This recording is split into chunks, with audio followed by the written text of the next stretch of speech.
I like to tell people that the birthplace of activist me is the SeaTac airport. It was through Sage's development of me as a leader that really nurtured my analysis, but also really centered me and grounded me in how important community voice is to be centered and leading work.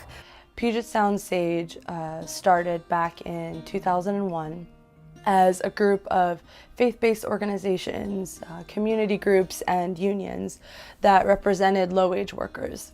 The group was galvanized around the issue of affordable housing and understood the various intersections of this issue. You see, in today's society, problems are all interconnected. All the issues are interconnected. You cannot solve anything just on its own in silo.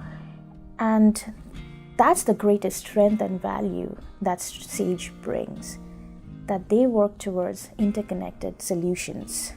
When we reframed Sage to the new organization that it has been over the last 10 years, there was a sense of a needed investment of community organizations that are involved, a real investment of time, money, and energy into an organization that would really grow out of the community to help transform the community as a whole. And so it's really a great partnership to have folks who really get it and are from the community, share our values, to work together with them as a team. Sage exists because to transform society towards justice requires power, and power has to be collective. I see Puget Sound Sage as a true coalition. They have convened coalitions at the community level that really lift up voices that have been left behind.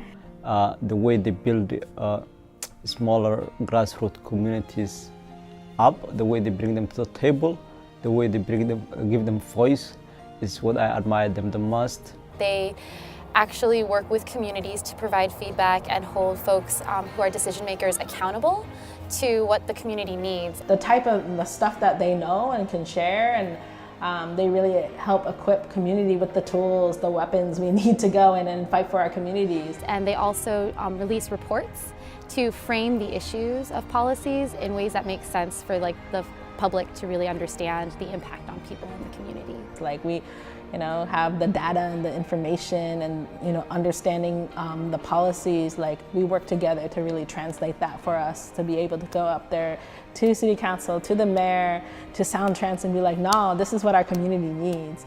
I have seen the difference that there is people trust what it represents, or are know when they come to its meetings that they are going to be able to benefit, they are going to be able to work with other organizations for very effective results.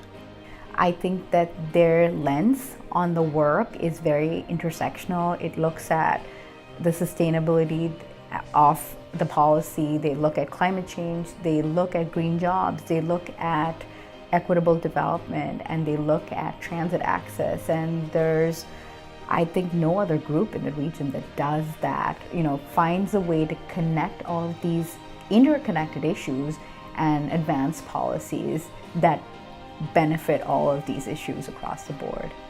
More than ever, we are facing a national wave trying to attack our values, attack our local wins, attack the gains that we've made. And we're facing global challenges of climate change, of growing inequality, and the way that change happens is from the grassroots. And so Sage is very connected, has really deep relationships that they've built over the last 10 years. And it's really the relationships and the connections that are going to be the ground that we can seed the changes that we need for the future.